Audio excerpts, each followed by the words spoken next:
Como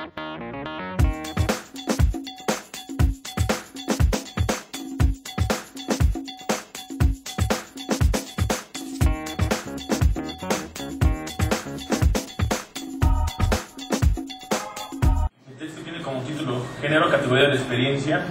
Comienza con una pequeña epígrafe de Aristóteles, de la política. La virtud solo se obtiene mediante ciertas condiciones que fácilmente pueden reunir los individuos afortunados y difícilmente los individuos menos favorecidos. Si es posible, aun supuestas todas las facultades requeridas, extraviarse y apartarse del camino desde los primeros pasos.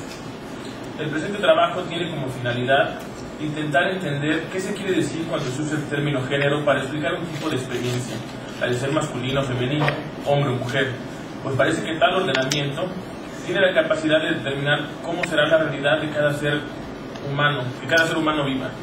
Para poder mostrar esto, será necesario que observemos qué sucede cuando se utiliza el término género como categoría, y para esto también es necesario mostrar qué es una categoría.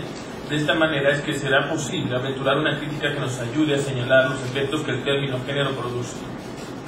Categoría es un término que la filosofía y la ciencia, de la que la filosofía y la ciencia se han valido desde sus inicios. Generalmente, las categorías son formas de ordenar y diferenciar objetos para su clasificación. De esta manera es posible construir el conocimiento, pues se estructuran los objetos según distintos criterios para así dar orden a la totalidad de los fenómenos que se experimentan en el mundo. De tal manera que es posible empezar a comprender lo que tenemos ante los sentidos, ya que mediante la categorización se determina la realidad. Por esta razón, varios filósofos se han valido de categorías mediante las cuales se relacionan con la experiencia y determinan lo que hay en el mundo. Un ejemplo de este proceder lo podemos encontrar en Aristóteles, el cual ordenaba agrupando los objetos según las características que estos tenían. Otro ejemplo puede ser Kant, el que decía que para que existiera el conocimiento era necesario que se ordenara la experiencia mediante la razón. Para esto se valía de categorías que explicaban el tipo de ordenamiento lógico bajo el cual se agrupaban los objetos, de los cuales tenemos 12 posibles ordenamientos. Esto para poder explicar la totalidad, según Kant, de las formas posibles de estructurar la experiencia mediante la razón. Por su parte, Hegel se vale del desarrollo de la conciencia como camino para llegar al absoluto, que es la conciencia que posee el conocimiento, por lo cual sus categorías explican este camino dialéctico, que parte del sujeto que quiere comprender al objeto, donde una vez comprendido el objeto es que se puede decir que se posee un conocimiento, pues el sujeto que ha equiparado su experiencia del objeto con el concepto del mismo. No obstante, las distintas formas en que se hayan usado las categorías, se puede decir que todos estos procederes han tenido la misma finalidad: ordenar la realidad con vías a un conocimiento, según sea la corriente del pensador, que presentado de esta manera no es otra cosa que una explicación de la realidad según una narrativa particular. De esta manera tenemos en Aristóteles una narración empírica del mundo, en Kant la narración del sujeto trascendental y en Hegel la narración del idealismo absoluto, lo que demuestra que las categorías son las que determinan qué forma tendrá el edificio que se construya con ellas, pero al mismo tiempo nos muestran que puede haber edificios de muchos tipos. Por otra parte, la noción de género se puede entender de distintas maneras, pero a la que nos referimos es a la que ha utilizado las ciencias sociales, la psicología y la antropología para hacer referencia a la división sexual entre los humanos, con lo que se quiere hacer referencia a la desigualdad física entre órganos sexuales. Esta noción es distinta de aquella que se encarga de clasificar la taxonomía de una especie, pues esta, en el género Homo, sería compartida por los hombres y mujeres, ya que son la misma especie y por tanto entran en un mismo grupo, a diferencia del otro término género, que sí hace una división de la especie, los divide en hombres y mujeres. Lo interesante de dicha categoría es evaluar las consecuencias que tiene en la práctica. Para ilustrar lo anterior, recordemos una de las partes de la política de Aristóteles en la que expone cómo debe ejercerse el poder doméstico.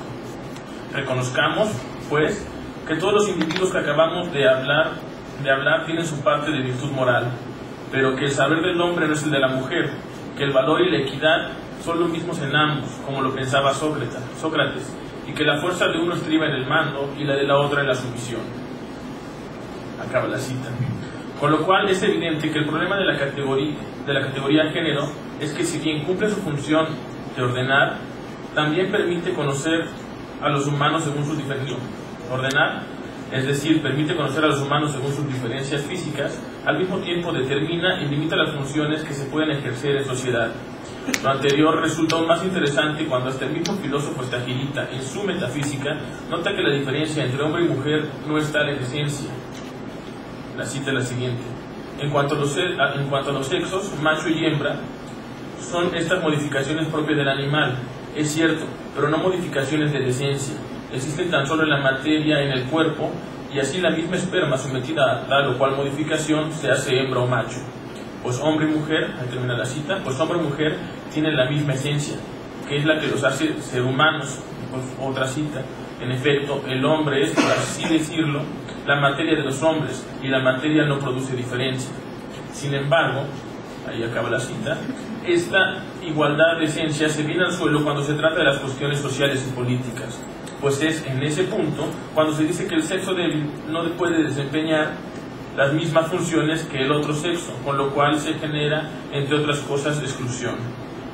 El problema detectado tiene que ver con lo que provoca el uso de la categoría género, pues al actuar como categoría no solo determina lo que es uno u otro género, sino también dice que puede hacer uno u otro género. Dada una experiencia particular, se dice cómo debe organizarse según sea el caso del sujeto que perciba la experiencia, si la debe enfrentar como hombre o como mujer. De esta forma, las mujeres ante los cochecitos no deben usarlos, y lo mismo pasa con los hombres y las muñecas. Y visto con simpleza, en esto consiste el error que se comete con la categoría género. Se sobredetermina la realidad a través de la categorización que se realiza del mundo bajo la visión del género. Pues si en un principio solo debería funcionar para estructurar las diferencias físicas que existen dentro de la misma especie, se va más allá de eso y se permite que estas diferencias condicionen la vida de los individuos hombres o de los individuos mujeres. No solo sucede esto, sino que al suponerse estas diferencias físicas como naturales de los cuerpos, también se suponen las funciones como naturales de cada género. Tal parece que se mezclaran las esferas teóricas y prácticas, como si el conocimiento determinara el funcionamiento, haciéndolo algo natural de la especie, y no se observara lo que Kant recomienda de sus críticas, donde nos dice que el proceder moral debe ser algo distinto al conocimiento, y donde las categorías solo son útiles para determinar el conocimiento, pero no para la moral ni la política. Ahora, valiéndonos un poco de Nietzsche, vamos a mostrar dos errores que se cometen con este proceder. Uno es la encontrada en su crepúsculo de los ídolos, confundir la causa con la consecuencia. Es decir, si en un principio el dividir en género a la humanidad tenía como finalidad mostrar las diferencias, esto no es otra cosa que una manera de contar las cosas. Sin embargo, el error se acrecienta cuando se antepone lo que explicaban la diferencia a la forma de entender la realidad, causando la creencia de que tal ordenamiento era anterior a la realidad. Es decir, a partir de un concepto se quiere controlar el proceder de lo determinado y no solo explicarlo, como si las cosas tuvieran que ser de la forma que se han categorizado. Y la otra es caer en lo que Nietzsche llama el olvido, el creer que lo que llamamos verdades tiene una existencia más allá de las convenciones morales, más allá del hábito, y sostenemos que nuestras creencias son la realidad del existir. A continuación, una cita del texto sobre verdad y mentira en sentido extramoral. No sabemos todavía de dónde procede el impulso hacia la verdad, pues hasta ahora solamente hemos prestado atención al compromiso que la sociedad establece para existir, ser veraz, es decir, utilizar las metáforas usuales. Por tanto, solamente hemos prestado atención, dicho en términos morales, al compromiso de mentir de acuerdo con una convención firme, mentir borreguilmente, de acuerdo con un estilo vinculante para todos. Ciertamente el hombre se olvida de que su situación es esta, por tanto miente de la manera señalada, inconscientemente y en virtud de hábitos seculares. Aquí acaba la cita.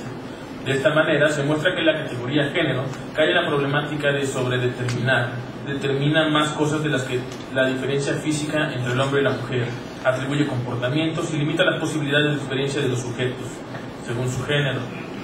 En este punto, se tiene que escoger entre dos posibles caminos: olvidar la categoría género por ser demasiado nocivo, o efectuar una crítica que refuncionalice la categoría para poder entender de otra forma el edificio de convivencia entre hombres y mujeres. En este caso escogemos la crítica de género, pues la tarea de esta es poner en evidencia todo aquello que dicha categoría ha sobredeterminado, de tal manera que esta crítica nos ponga en posibilidad de generar una nueva forma de convivencia sin exclusión. Gracias.